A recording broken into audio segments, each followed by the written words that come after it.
What's up, Planeswalkers? It's your boy K-Dog, back in Standard with an Izzet Wizards list. So obviously, Wizards are a part of the party tribe, or party mechanic, whatever you want to think of it as. And so we got some pretty sweet Wizards here, but it's still a little bit on the jankier side. Not quite enough Wizard support yet, but that's not going to stop us from giving it a try. So gone through quite a few iterations with trying to make this work, and finally feel pretty reasonable with where the build is at. So we're going to jump into some matches and kind of show you what we got going on here. So we got two Spikefield Hazard and two Silundi Vision, trying to take advantage of these kind of dual lands. And especially with Wizards, they tend to play more as an aggressive stylist, and that's absolutely what we're trying to do here. Silundi Vision, of course, is a blue mana source, or we can play instant speed, 3 mana. Look at the top 6 cards of your library, reveal an instant or sorcery, put it into your hand, put the rest on the bottom of your library. Spikefield Hazard, of course, deals 1 damage to any target, and if it creature permanent is dealt damage away, it exiles instead. And it otherwise taps as a red mana source. So just trying to take advantage of these dual face lands to keep our land count down, so we can actually have more ways to trigger prowess, since that's what Wizards tends to do. We got 4 copies there of Into the Roil, 2 mana instant speed, return any non-land permanent to its owner's hand. And if it's kicked, we have to draw a card. So kicker is additional blue, basically doubles mana cost, so 4 mana. So trying to eke out any sort of card advantage everywhere we can, and be able to bounce any permanents, having that flexibility to hit anything. Since Izzet colors, obviously we have a hard time dealing with certain permanent types, enchantments, artifacts, bigger creatures, obviously. So these bounce effects are pretty important here for what's essentially a tempo style list. 3 copies here of Sea Gate Stormcaller. Took a little while to kind of figure out on the right number. I think 3 is pretty good because you don't want to see this often, but not necessarily. You don't need all 4 to where you want to play this on, like, say, turn 2. It kind of feels badly just play this as a 2 mana 2/1. The real appeal here is because you get to copy your next instant or sorcery spell this turn that you cast this, as long as that spell is 2 or less. And then we're pretty heavily into the 2 mana spells in particular. So basically, you're gonna wait till turn 4 when you have 4 mana, play this, and then play something else to get that additional enter the battlefield trigger. And copy your spells. So See the Truth is pretty fantastic here. Sorcery speed. You get to look top 3 cards of your library, put 1 of them into your hand, the rest on the bottom of your library in any order. However, if you cast it from anywhere other than hand, you get to put all 3 of those cards into your hand instead, which works extremely well with the Magmatic Channeler, which is a 2 mana 1/3. And as long as there's 4 more instant sorcery cards in your graveyard, it gets +3/+1. So 2 mana 4/4 is pretty sweet. However, if you can tap it to discard a card and exile the top 2 cards of your library, choose 1, and you can play that card this turn. So if you basically use this on the use the Magmatic Channeler, and one of those cards happen to See the Truth, well, that counts as being cast from anywhere within your hand, and so you basically get to draw 3 cards. So that's pretty sweet. Inordinate Rage is one of our other 2-drop spells here. 2 mana +3/+2 on a creature till end of turn, and scry 1. I was initially on a lot of 1 mana spells thanks to Sea Gate Stormcaller, but just kind of felt underwhelmed with the Shock, Opt, Infuriate package. Infuriate's fine card, but we're trying to eke out card advantage, card selection anywhere we can. So the Scry here is what really pushed me into Inordinate Rage, even though it's basically the same effect, only this one costs 1 more. Just that Scry 1 I think is just important for us. So that's why we're running that. If you want to run Infuriate, go for it. Removal package here, we got 4 Roil Eruption and 2 copies here of Thundering Rebuke. I do like Rebuke better because the 4 damage seems like it's really the sweet spot for dealing with creatures, and don't hit Planeswalkers is pretty sweet as well. Roil Eruption does hit any target, so that's pretty nice. And the appeal here that we're running all 4 copies is being able to copy it with a Sea Gate Stormcaller and hit your opponent for potentially 6, or maybe even pick off 2 creatures with it. Just kind of depends on the board state, but having that flexibility is fantastic. Kicker, basically ignore 7 mana to deal 5 damage to any target. Hopefully the game doesn't go on that long. 2 copies here of Kaza Royal Chaser. Pretty underwhelming, it's no Lightning Stormkin or anything like that, but it is a wizard, it does have flying, it does have haste. However, it is just a 1/2. The tap ability, not something I've ever used. Not sure it really will get used in this particular build, but it's there. It's probably more for combo or something like that, but it's a 2 mana wizard, flying haste, so we're running 2 copies. 4 copies here of Sprite Dragon, which is another flying haste threat. Not a wizard, of course, but wizards are kind of lacking that little bit of oomph. Well, Sprite Dragon, if left unchecked, can get pretty out of control, and so yeah, all 4 copies here of Sprite Dragon. 2 copies here of a Barrin. We could bounce one of our own permanents, like a Sea Gate Stormcaller, but like 90% of the time, we're probably just going to be bouncing one of our opponent's creatures or planeswalkers. However, if we do bounce the Stormcaller or one of our other creatures, well, we get to draw cards. So that's pretty cool. And of course, Wizard. Another wizard here is Queen of Ice. We have a sorcery speed, tap target creature, doesn't untap during its controller's untap step. For 2 mana, sorcery speed, or we can pay 3 mana to play it as a 2/3 wizard. Whenever she deals damage to a creature, combat damage, we tap that creature and doesn't untap during its controller's next untap step. So I was looking at like Brazen Borrow and things like that in these slots, but just trying to stick with the wizard theme as much as possible. So we're running the Queen of Ice and the Barrin. So they kind of fill a pretty similar role, just not quite as efficiently as the Brazen Borrower. But Brazen Borrower, of course, is a fairy rogue and not a wizard. So speaking of the Throne of Eldraine, we got 2 copies here of the Royal Scions. That +2/+0 for strike and trample is the main attraction here, since we are kind of lacking that little bit of oomph. Sometimes the +1 to draw a card and discard a card can be pretty relevant as well. That that card selection can be pretty great. We don't want to flood out, so we can discard lands and try to find more spells or creatures or whatever. And if it does stick around, the -8 can be pretty powerful as well. Finally, here we got 3 copies here of the Umara Mystic. 3 mana, 1/3 flyer. Whenever you cast instant, sorcery, or wizard, it gets +2/+0 until end of turn. So it's basically a better version of We Dragnauts, if you remember that card from the Ravnica block. That would only trigger on instants and sorceries. This one triggers on those plus wizards as well. Otherwise, it's exact same mana cost, exact same stats, 1/3. Both wizards, of course. This one is a Merfolk wizard for what it's worth. But yeah, just having that a little bit upside of also triggering off wizards, which of course would include if you cast a second copy of itself. That's pretty great. However, at 3 mana, it's a little bit slow, and also it seems like these cards, just like We Dragonauts, tend to be a target for removal, so just 3 copies here. Rest of the mana base here, we got 5 Island, 5 Mountain, 4 Pathways, 4 Temple of Epiphany. Sideboard, we got just the one of Tormod Crypt, just for that little bit of graveyard hate. 2 Miscast, just trying to have as many cheap spells as we can. 1 mana counterspell is pretty fantastic. Only hits instants of sorceries, but basically just trying to dodge removal anyway. 2 copies here of Sleep of the Dead, kind of helps us tap down our opponent's bigger threats, and they don't untap during their controller's untap step, and we can escape it to potentially cast this again. 2 copies here of Essence Scatter, another way for us to kind of deal with our opponent's bigger threats that we don't really have good answers for once they resolve. 2 copies here of Blitz of the Thunder-Raptor, kind of the same thing here if they do resolve a creature though.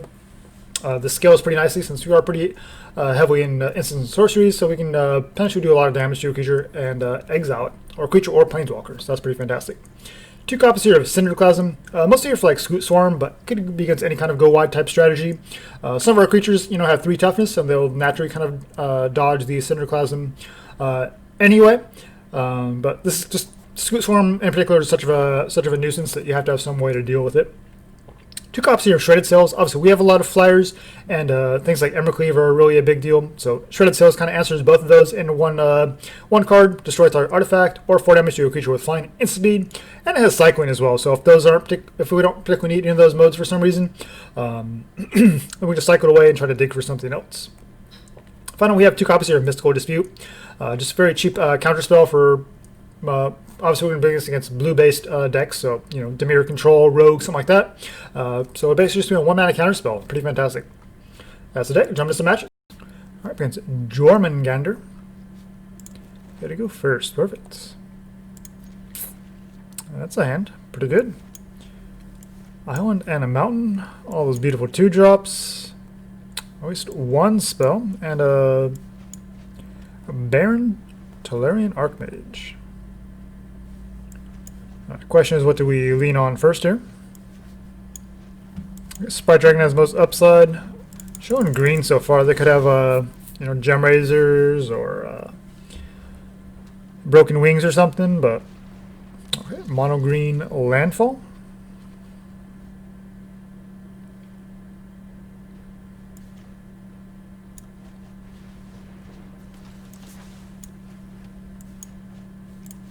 We're just going to hit their face just to get a trigger here. Don't need a 3rd red source. I'd like another blue source though, please. If we find blue plus they play another creature or something, then we can Stormcaller plus Into the Roil. Channeler. Oh, Channeler it is. At least we get into the air. Got another 13 already, so we're getting on a reasonable clock. I'd like to find some more lands and some more spells. The Nectar Pot's pretty annoying with the landfall triggers. Uprising with a Mammoth House, pretty good.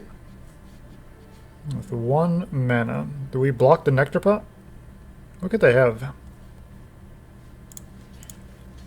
Let's see what they got something. Nope.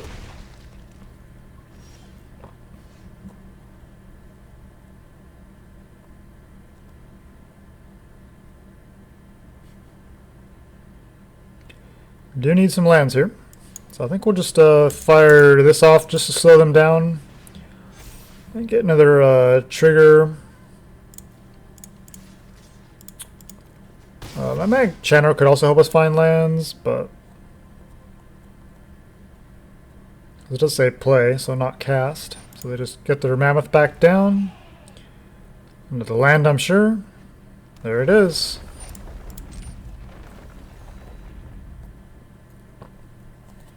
A mono green landfall. That's cool. Oh, 2 mana's open here, not blocking. See the truth. Let's fire that off, look for another land. Or maybe something else here. Maybe a removal spell. Alright, 3 cards deep. We don't need a mountain. Queen of Ice is interesting.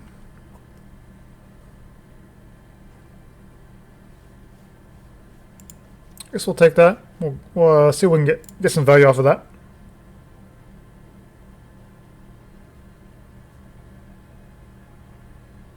I mean, the incremental life gain from Nectar Pot is definitely going to buy them some time here.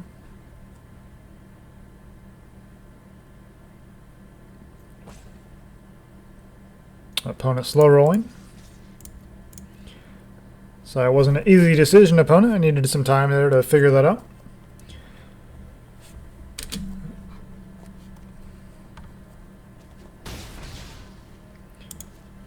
So we're going to just block the Nectar Pot, but we'll probably be taking at least 5 from this Mammoth. We're at 14 though, so we're okay. And they gain the 1 there, back to 7. Alright, well, Cultivate's going to pump up the team here some more. Up to 8, and 8 life, and then 7 power.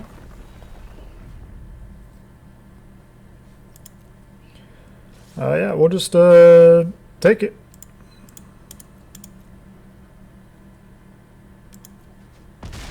You have a green Embercleave. Not sure what that pause was all about. Another Mammoth. Cannot find a 4th land. Alright. I mean, we are pretty light on lands. We did have the Mountain from the Sea of the Truth that we could have chosen, but I just need a blue source here.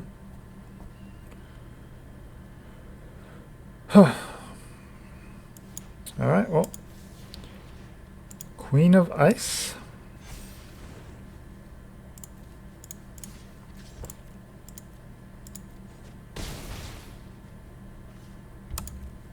So we just need to survive this turn here.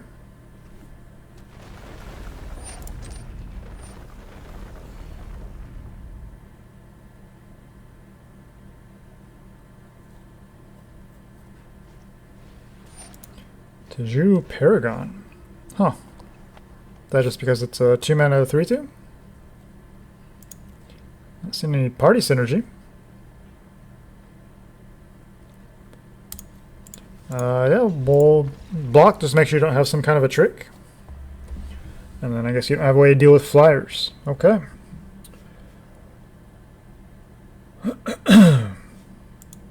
So, Mammoth is a 3. So, removal lines up pretty good against them. We just didn't actually draw into it.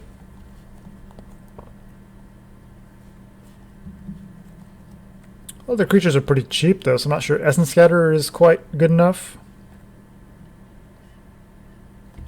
Could try Sleep here as well.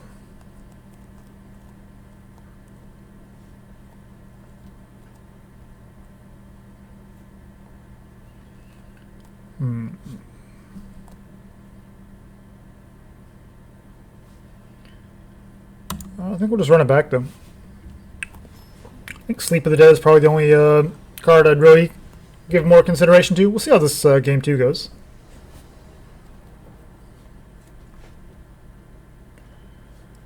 Alright, guess we're just getting mana screwed this matchup.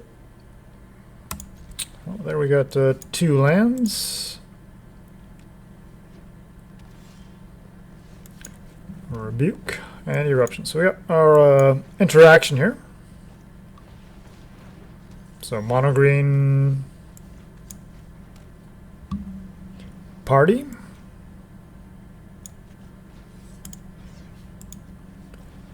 This will just be the control matchup right now, and just kill off their stuff.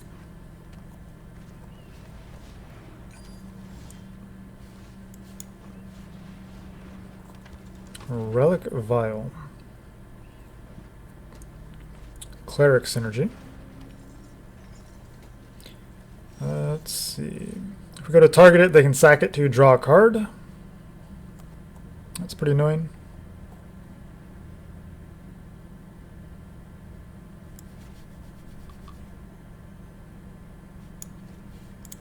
I'd rather just Kaza here though and just attack. Could have a spell here. Maybe we should play around some kind of a pump spell. Didn't see anything in the first game though, so. Alright, if they're running like things like Relic Vial and Garrick's Uprising, then they probably shouldn't be running pump spells. And a lot of those rotated anyway, so.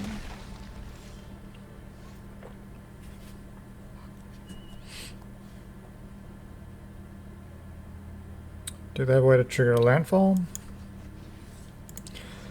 Don't think so.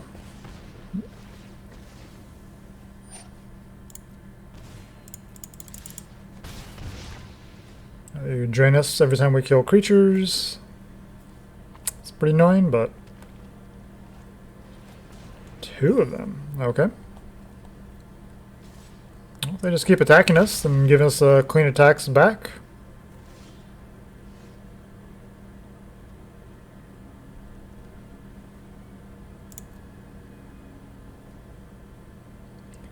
I'd like to find a land, so we're going to fire off this Inordinate Rage. Opponent has something here.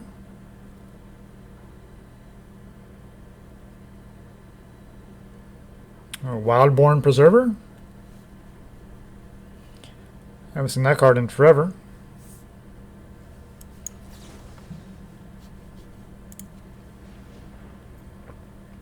I'll try to get this guy here, find another land. Eruption is nice, but I kind of just want to find another land source here. Give us more flexibility with these cards. Try to chain something together. I also get a extra little 3 power on our attack here.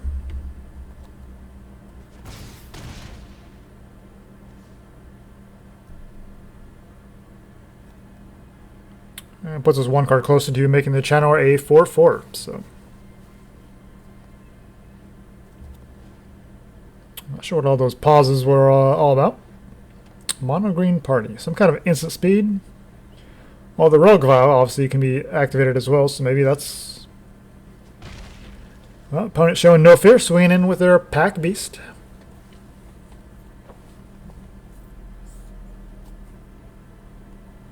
We got Into the Roil and... Queen of Ice. So we're going to go ahead and fire this off.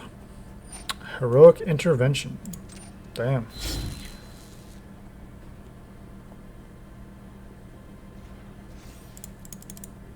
Well, we make our Channeler 4/4 though. They keep their precious Pack Beast alive.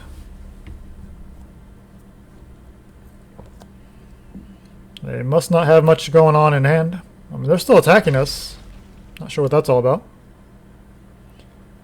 Maybe they just don't feel like they have a chance anyway. Ping, ping. So we're down to 9 of those little pings and the Pack Beast.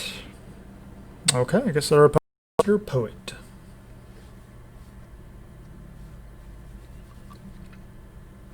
Got the Vraska Avatar, so probably playing tons of removal over there.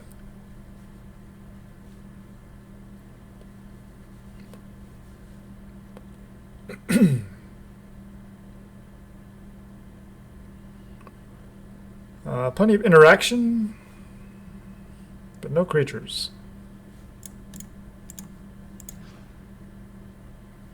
It's a little bit better.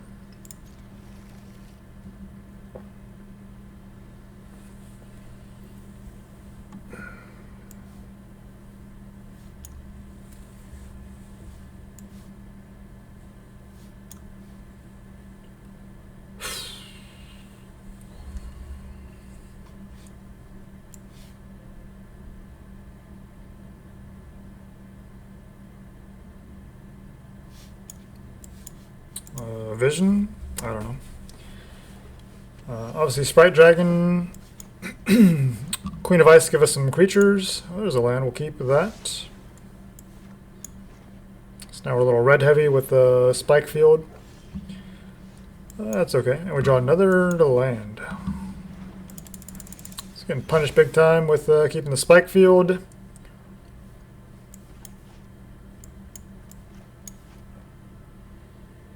Like mono white over there. Got the Alpine Watchdog. 2/2 Vigilance. Now they can't figure out what to do. Afraid of the Sprite Dragon. Uh-oh, Selfless Savior.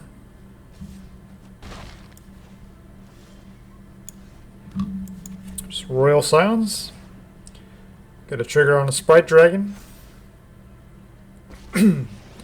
Showing 3 power on board, so it's going to take him a little more to actually be able to kill our Scions here. We'll give him a little distraction. They want to swing 3 towards the Scions, that's fine. So obviously with Selfless Savior out, looking more for some bounce effects. We do have Queen of Ice though. They got their Glorious Anthem, so they get our Scions all the way down to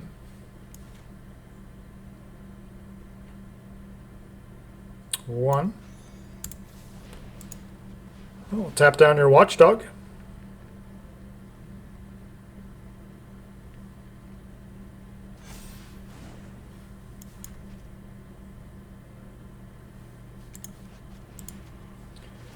Get another trigger here.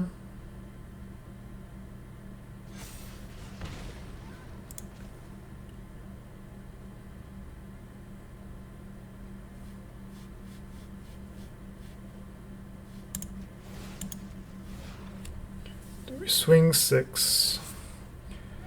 Let's try to keep our Scions alive.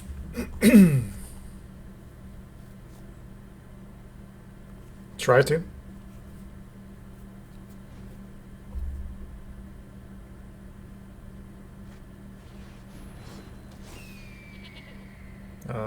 Okay.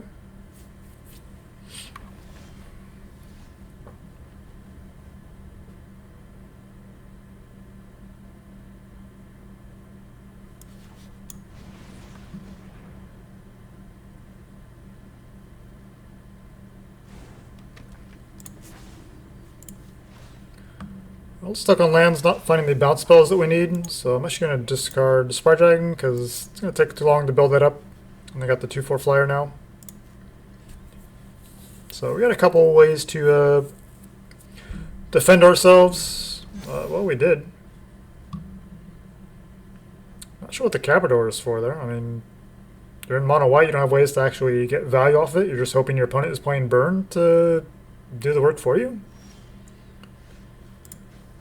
Yeah, definitely can discard this island. Temple is not much better. This gives us a scry here.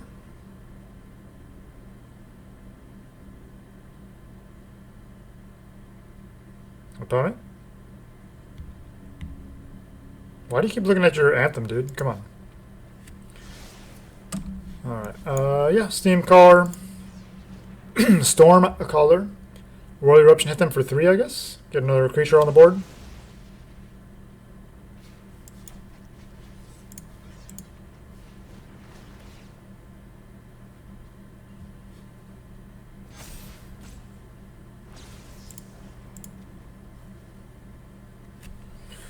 Alright, 6 to the dome.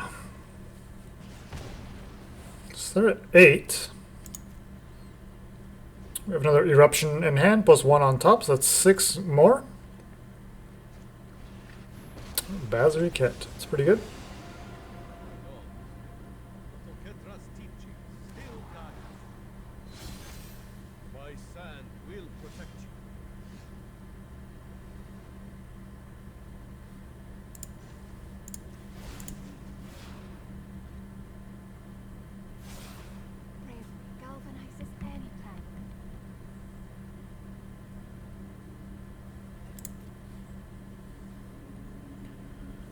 We're going to swing 7 at their face. We can block with the Caprador, sack the Selfless Savior, take it indestructible. But 4 power, they can't quite kill the dragon yet.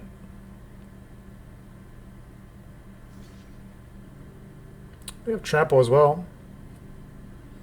They're 8, they might just take it.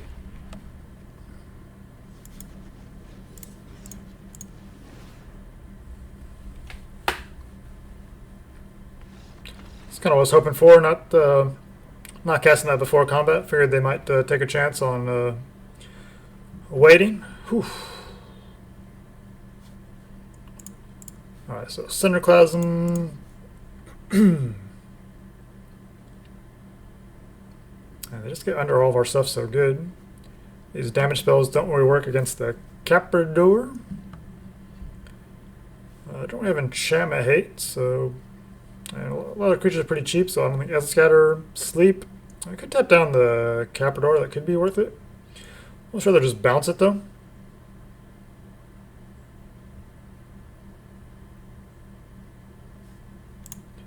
Try like that. We'll see if we go to game 3, you might want to bring in the Sleep of the Dead, but we'll leave what we got. Obviously, Selfless Slaver is pretty annoying too. That negates a lot of our removal.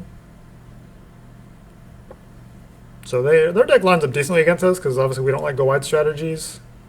Because we're playing just enough creatures to get attack value, but we also need to play lots of spells to actually get the prowess triggers and actually maximize the value on the creatures that we do have.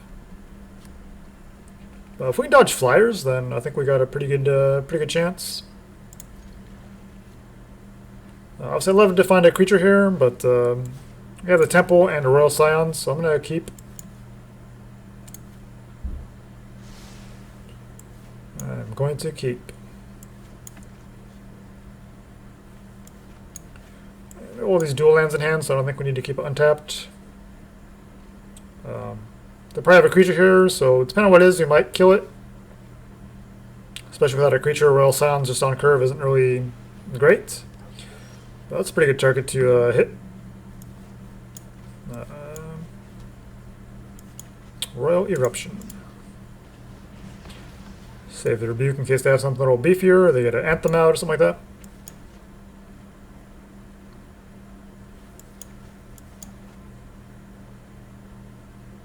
So probably play one of these visions as a land and hold the second one to get the instant speed value. Most likely they have a creature here for us to rebuke, hopefully. I think Caprador's a 3-drop, so that doesn't quite work.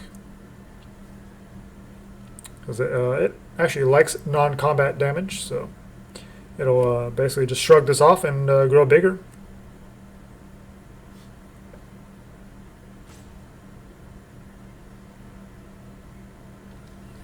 If they play something small here, we might just Royal Scions and maybe do some card filtering.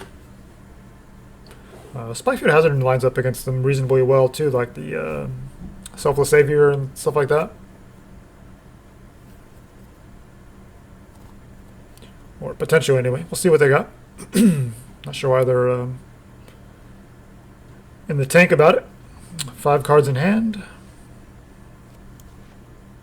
Since they didn't play anything, then I'll just drop the Royal Scions. Just +1, draw a discard.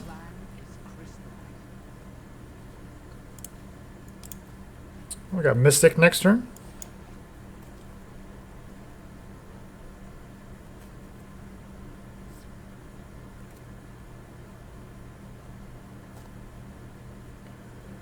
We're basically going to play the Vision as a land anyway, so discarding it is kind of the same thing as discarding the land. So not ideal, but If I want to try to get some value off Mystic, Rebuke, and Inordinate Rage if possible.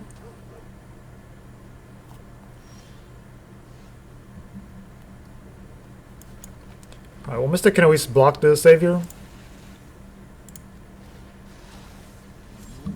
Another Spikefield Hazard.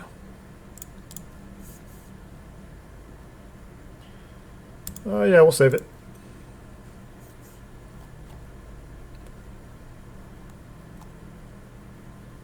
If I find an Anthem, though, then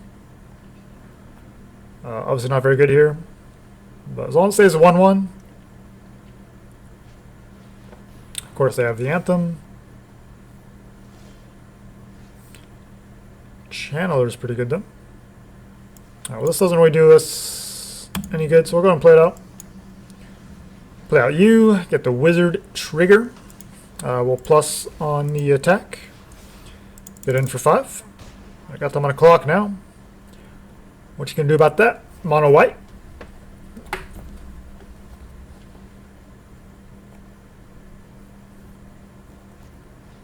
Swallow Whole. It's like the second time I've seen that card tonight. Played around with it a little bit, but I've barely played against it. Apparently, somebody must be playing it because it's come up twice now. Well, that's just rude.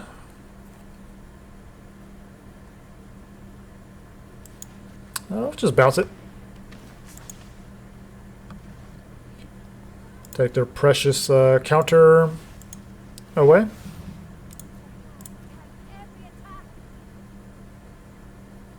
I could also discard the Barrin as well, but might want to bounce something else. I was looking at Barrin, so they got another... Ooh, Banishing Light. Alright, so now... Oh, on Royal Scions. Selfless Savior. Oh, Kaza's pretty good. And... yeah, let's Rebuke. Get that out of here. And, yep. We could also Barrin our own Channeler. That might be worth it.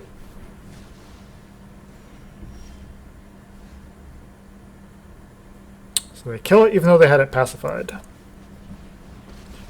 Seems cool. Well, they've drawn pretty poorly here, it seems. Again, we'll just hold this Vision, try to get some value off of that. Obviously, untapped land, we can Rage plus Vision. Although, not anything with Prowess on board. Scions, we can plus 2. This is 3, that's 5. 6, 8. So we're a little bit short of lethal here. Depending on what we draw, we'll see.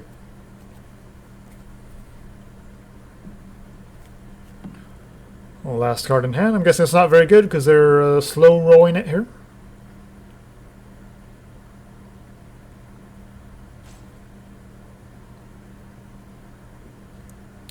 Definitely worried about this matchup. Mono white weenie, it appears. That can be pretty rough. And yeah, they're just top decking lands against a mono white aggro. This feels bad. So yeah, we had some nice tools there to kind of help battle them. Obviously, the Glorious Anthem made things a little difficult, but unfortunately, they're not able to string together creatures. We have some pretty decent removal though. The answers, some of their smaller creatures though, with the Rebuke and the Roil. Also, the bounce effects kind of get around the Selfless Savior and that sort of thing. So yeah, Wizards definitely in the jank unranked territory. Would not recommend playing this in the ranked queues at all. I mean, Wizards, even when it was good, it was still susceptible to removal heavy decks because you're kind of trying to ride that fine line between creatures and spells. And this particular build, obviously, we don't have that explosive Adeliz effect, so you're kind of leaning into like things like Sprite Dragon, the Royal Scions, and the Umara Mystic, really to kind of push across the damage and finish off your opponent. This also is fairly budget friendly, so if Wizard is something that appeals to you, you can definitely piece something like this together. If you don't have the Royal Scions, it is a mythic. Then there is a 3-mana wizard, Wind Rider Wizard, I believe is what it's called. Kind of fills a similar effect. There we go. So it's a 3 mana 2/2 flyer. Whenever you cast instant sorcery wizard, you draw and then discard. So 3 mana 2/2 flyer. It's pretty reasonable. I did try out this card in some previous iterations of it, and it felt okay. But at the end of the day, just Royal Scions is just way better. But this is an uncommon, so if you are on a budget and you don't have Royal Scions, then definitely you can look at something like this. Barrin, of course. Kind of the same thing. If you could run the Windrider Wizard instead, but you probably want more interaction. So maybe some more Queen of Ices, something like that. Been pretty happy with Into the Roil though. Even though I did start off as Stern Dismissal, like I said, I was doing like the 1 mana spells to try to looking at Sea Gate Stormcaller, but they just never quite felt good enough. So I kind of gravitated more towards the 2 mana spells. And it definitely feel much better, even though it doesn't quite look as good on paper. It just seems like it plays better. I don't know if it's just like the algorithm matching you up differently or whatever it is. I mean, either way, it's not a competitive deck. But it is fun. I'm a big fan of the Wizards, and I'm hoping they get some more support here in the next set, and we can actually start playing Wizards with a little more frequency and maybe do some different things with them. It has been kind of tricky trying to put this configuration together, but I do feel pretty solid about it. I mean, depending on where you're at budget-wise, there's definitely some other options you could consider. Master of Winds just seems like I haven't really played with it much, but just doesn't seem like it's quite good enough. It's kind of tempting, maybe in a way, if you look hard enough at it. But at the end of the day, it's a 4 mana 1/4 flyer. It just seems like it's too much effort just to turn it into a 4/1, and it's a rare too, so definitely not worth crafting or anything like that. Umara Wizard, maybe. It's kind of interesting, but at 5 mana, it feels like a little bit more expensive than what we really want to be doing with our deck. If you're missing some of the other mythics or rares in the deck, you definitely run like the Heartfire Emulator. That was the creature I was talking about earlier. It's a 2 mana 2/2 wizard with prowess, so it definitely synergizes what we're trying to do. Then we can sack it to have it deal damage equal to its power to a creature or a planeswalker, so it could be kind of removal in a pinch as well. But at the end of the day, I don't think it's quite good enough for me personally to run versus what I have. But like I said, if you don't have some of these mythics and rares, it's a nice uncommon budget-friendly option for you. Definitely seems pretty reasonable to include. Definitely it was on my mind for consideration. This one, I'm not really sure.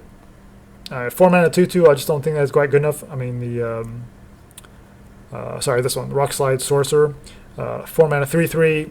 When you cast instant sorcery wizard, you get to do 1 damage to any target. Maybe.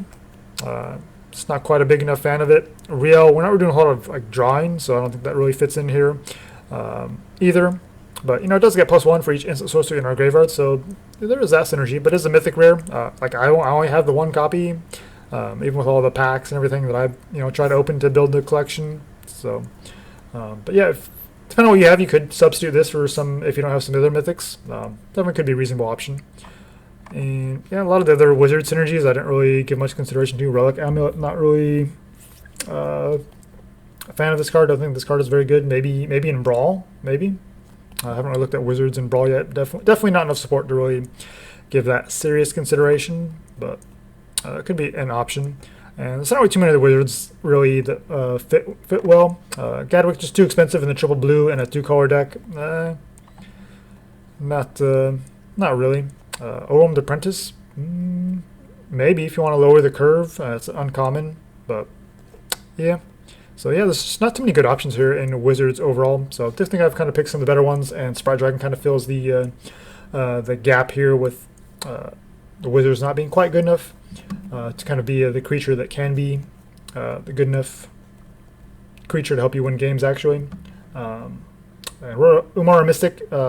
Obviously, if left unchecked, it's going to be pretty powerful. And Royal Scions, it really kind of gives your wizards that little bit of extra oomph. So you really just kind of need your draws to kind of work out in your favor a little bit. We have the removal or the kind of the tempo plays with Queen of Ice or Barrin or Into the Roil to kind of slow down your opponent, and then you're able to kind of get through for attacks, especially in the air. We're just running Kaza, even though it's pretty underwhelming. But yeah, the Magmatic Channeler is amazing. Definitely need to get this card in your collection.